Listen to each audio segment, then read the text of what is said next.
नमस्कार सर, मेरा नाम राजू है। आजकल जो आप समाज में देखेंगे कि लोन लिया है और ना दे पाए एक ही दो ईएमआई, तो लगता है कि हमने कुछ गलती किया। भाई लिया है तो देना पड़ेगा ना।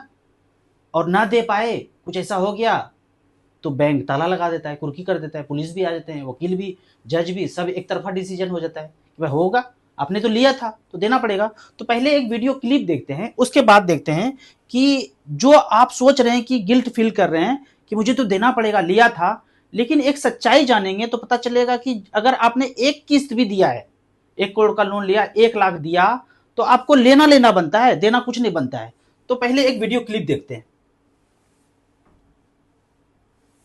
यहाँ साइन करवानी है एप्लीकेंट की, इधर को एप्लीकेंट की। और कोई डाउट होता है तो उसमें गारंटर ऐड करते हैं, और यहाँ गारंटर की होनी चाहिए।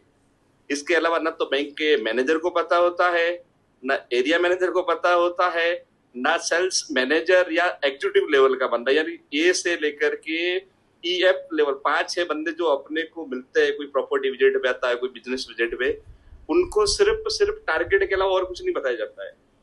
ऑनेस्टली मैं भी बोलता हूँ, मेरा जो लास्ट जॉब था छोलामंडलम हाउसिंग फाइनेंस में एरिया मैनेजर का, जो राजस्थान में मैं 5 जिले देखता था, तो उसमें भी एग्रीमेंट में क्या है ये ओपनली किसी को नहीं पता होता था। कहाँ क्या करना इतना ही बताया जाता था। तो मैंने भी सर का वीडियो देखा। एक मेरे फ्रेंड्स का ही घर है ना, सेम लॉक हुआ था, 4 महीने वो घर से बाहर बैठा था। उस समय मैं भी डरता था, क्योंकि मुझे भी तो अपना रोजगार चलाना था। मेरी सैलरी थी ₹1,00,000 समथिंग, तो अपने पास ऑप्शन नहीं था ना कि यार ₹1,00,000 कौन ठोकर मारे। तो सर बांदीकुई में एक राजेश सैनी करके है, उनके थ्रू वो आपके वीडियो हमें भेजते थे।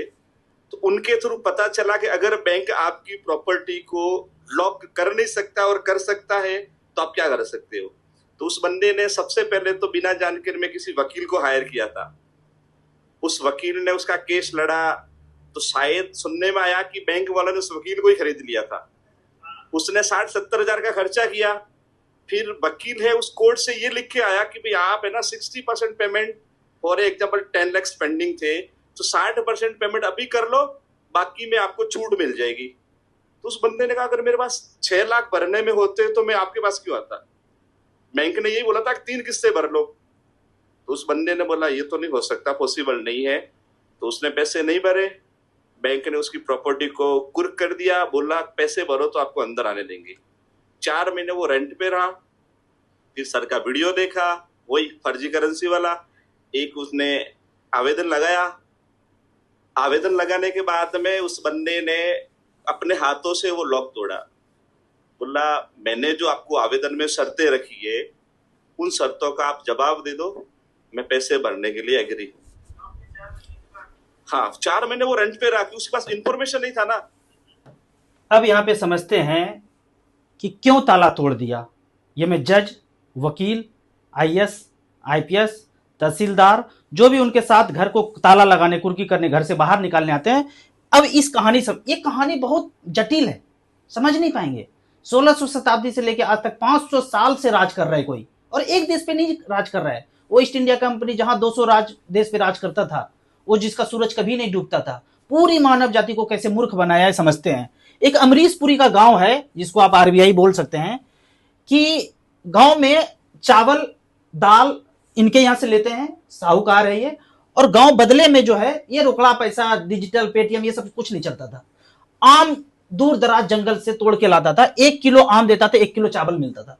1 किलो आम देता था, चावल मिलता था। लेकिन गांव के लोग ज्यादा आम तोड़ के लेते आता था, 100 किलो, 200 किलो, 10 किलो ऐसे करके लाता था। तो इतना चावल तो चाहिए नहीं, एक दिन जीवन यापन करने के लिए 1 किलो चाहिए।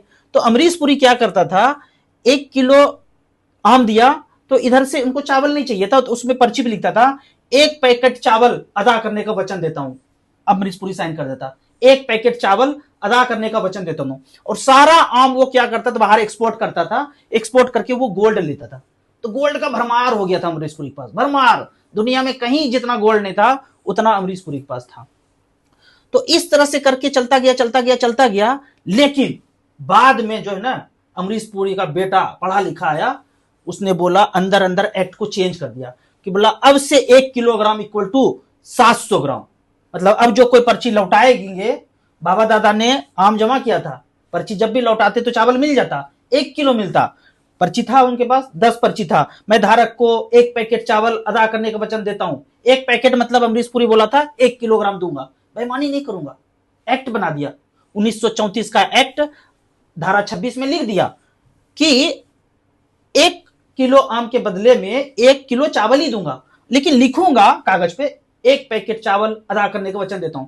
उनके बेटे ने एक्ट में चेंज किया कि अब से 700 ग्राम इक्वल टू 1 किलोग्राम, मतलब जब अब पैकेट लौटाओगे, कागज लौटाओगे तो मैं 700 ग्राम दूंगा। फिर से एक्ट चेंज किया बेटे ने, बोला अब ये कागज का टुकड़ा लौटाओगे, कागज का मतलब 1 किलो आम हमारे बाबा दादा ने दिया था तो 1 किलो चावल देना चाहिए। पढ़ा लिखा था बंदा, न्यूयॉर्क से, कैम्ब्रिज से पढ़ के आया था बेटा उसका। बोला अब से 200 ग्राम दूंगा, हमारा नियम चेंज हो गया। फिर बाद में बोला 10-20 साल के बाद कि अब से 100 ग्राम दूंगा। फिर 91 में मनमोहन सरकार में बोला कि अब कुछ भी नहीं दूंगा, 0-0, बकवास बंद करो, पर्ची अपने पास रखो, कुछ भी नहीं मिलूंगा, कुछ भी नहीं मिलेगा। इसको थोड़ा सा इस एक्ट से मिलान करते हैं, इसका ये एक्ट यहां पे है, इसका मिलान करते हैं। ब्रिटिश इंडिया एक्ट 14/1818 में सारा सोने का सिक्का, हम सोने के सिक्के में लेन देन करते थे। 10 रुपये सोने के सिक्के को बोलते थे 10 रुपया, और चांदी के सिक्के को बोलते थे 1 रुपया। रुपया मतलब सोने का सिक्का, रुपया मतलब चांदी का सिक्का। चांदी का सिक्का 1 रुपया, सोने का सिक्का 1 तोला 10 रुपया। तो बोला सब जमा कर दो और ये कागज ले दो, मैं धारक को 10 रुपया अदा करने का वचन देता हूं, जब भी कागज लौटाओगे तो लौटा दूंगा। जब सारा सोना ले लिया तो एक्ट में चेंज कर दिया 1862 में, बोला अब से 7 ग्राम लौटाऊंगा, और लौटाता भी था। कागज दिया तो 7 ग्राम देता था, जैसे अमरीश पुरी का बेटा 700 ग्राम देता था। फिर एक्ट में चेंज किया 1940 में, बोलता है अब से 2.6 ग्राम दूंगा। लिया तो था 1 तोला, बेईमानी करने आया हूं, बेईमानी करूंगा। समझ में भी आता है, वे अंग्रेज थे, गुलाम थे, बेईमानी करने आए थे, बेईमानी कर रहे हैं। तो 1940 में एक्ट चेंज किया, 2.6 ग्राम दूंगा। जब भी लौटाते थे 1940 में, 38 में, 45 में, तो 2.6 ग्राम बैंक से मिल भी जाता था। फिर जब आजाद हुए 1966 में एक्ट चेंज किया, आरबीआई अब आ गया। 1934 में आरबीआई का गठन हुआ, अंग्रेजों ने किया, ईस्ट इंडिया ने किया, इजराइल ने किया। फिर एक्ट चेंज किया 1966 में कि अब 10 रुपए का कागज लौटाओगे तो 1.1 ग्राम दूंगा। ये क्यों डिविलेट किया? अब तो आजाद हो गए, अब तो अंग्रेज चला गया, तो इसका मतलब आजादी दिया नहीं, पूर्ण स्वराज दिया नहीं। जो सुभाष चंद्र बोस जी बोलते थे पूर्ण स्वराज, अगर पूर्ण स्वराज मिला होता तो यहां पे जो अटक गए ना, यहीं पे अटका हुआ रह जाता कि 10 रुपया देते तो 2.6 ग्राम मिलता। लेकिन पावर ट्रांसफर किया, अपने चेले चपेटों को बैठाया, एजेंटों को बैठाया, डरा के बैठाया, सबका फाइल एफस्टीन में तैयार करके बैठाया कि जो बोलते हैं वही करना है तो करो। 1966 में 1.1 ग्राम। जब 91 में मनमोहन सरकार वित्त मंत्री थे, बोलता बकवास बंद करो, 10 रुपया में 0-0, कुछ नहीं मिलेगा, कागज रखो अपने पास। तो अब बताइए इसमें से असली रुपया कौन सा है? इसमें से असली कौन सा है? अमरीश पुरी के गांव वाला 1 किलोग्राम, 1000 ग्राम, 700 ग्राम, 200 ग्राम, 100 ग्राम या 0-0, इसमें असली किलोग्राम कौन सा है? तो बोलेंगे आप ये वाला है। इसमें कौन सा है? 1 तोला, 7 ग्राम, 2.6 ग्राम, 1.1 ग्राम, 0-0 गोल्ड, इसमें असली रुपया कौन सा है? तो असली रुपया यही है, भारत का असली रुपया यही है। तो अब आपको जो 10 रुपया है आपको मांगना है तो इस कागज के थ्रू मांगना है। यहां bank note is the legal tender of gold deposit to the RBI. जो अमरीश पुरी को पर्ची लौटाया था ना, तो पर्ची लौटाया तो उसके बदले में 1 किलो चावल ही चाहिए, क्योंकि आम लौटाया था। हमारे बाबा दादा जो सोने की चिड़िया बोलते हैं ना, सोना ही लौटाया था, बदले में कागज दिया था। तो ऐसे लिखना है कि निवेदन है भारतीय रिजर्व बैंक से कि जो आपका पेपर करेंसी 1882 का एक्ट है, सिक्का अधिनियम 1906 है, उसके अनुसार 15 रुपया इक्वल टू 1 तोला सोना 15 रुपया किया। जो एक्ट है वो 15 रुपया इक्वल टू 1 तोला सोना है। 15 रुपया लौटाएंगे तो 11.6 ग्राम मिलेगा। ये सारे किताब में लिखा हुआ है, उल गुलान किताब है, और डिस्क्रिप्शन में किताब का दिया हुआ है, और रुपया मूल्य के मापक में सारे एक्ट, हमारा नहीं, वो अमरीश पुरी का एक्ट, वो आरबीआई का एक्ट बना हुआ है कि 15 रुपया लौटाओगे तो 1 तोला सोना दूंगा, यानी कि 1 रुपया इक्वल टू 777 मिलीग्राम सोना मिलेगा।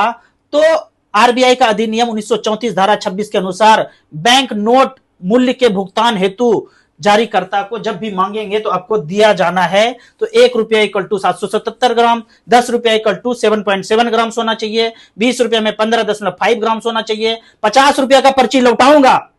रुपये का लीगल टेंडर मतलब सोने का लीगल टेंडर है ये।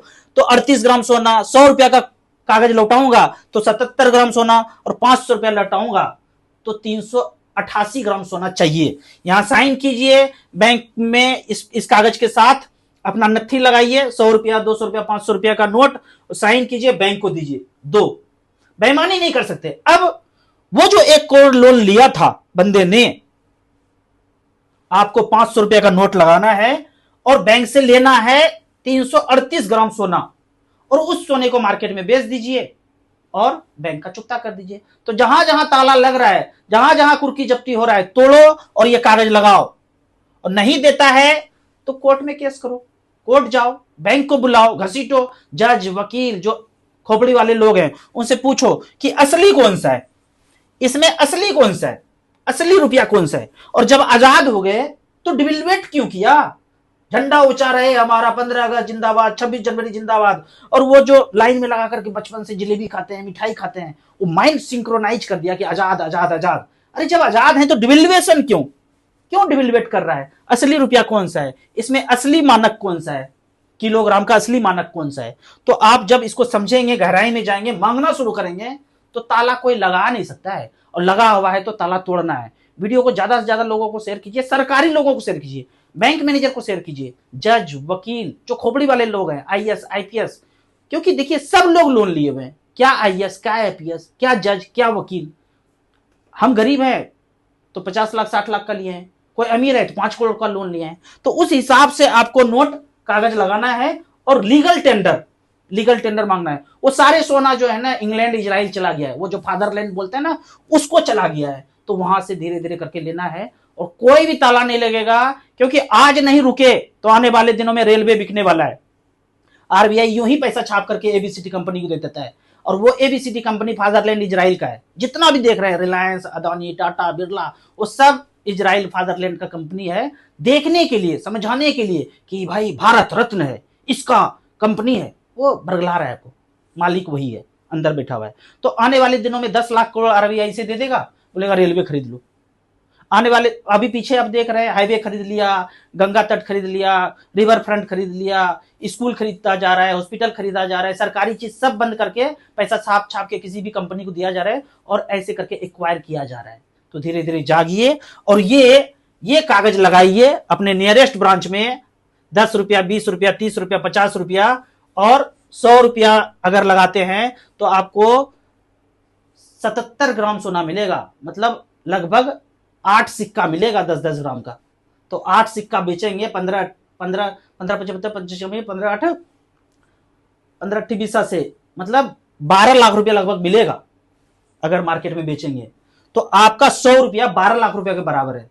तो इस तरह से धीरे धीरे समझिए और लोगों में जागरूकता लाइए। लड़ना किसी से नहीं है, बैंक मैनेजर को भी समझाइए, ये वीडियो दिखाइए, समझाइए कि लीगल टेंडर है ना, तो लीगल टेंडर है तो वो दे दो।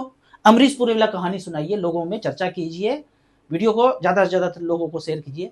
Thank you so much.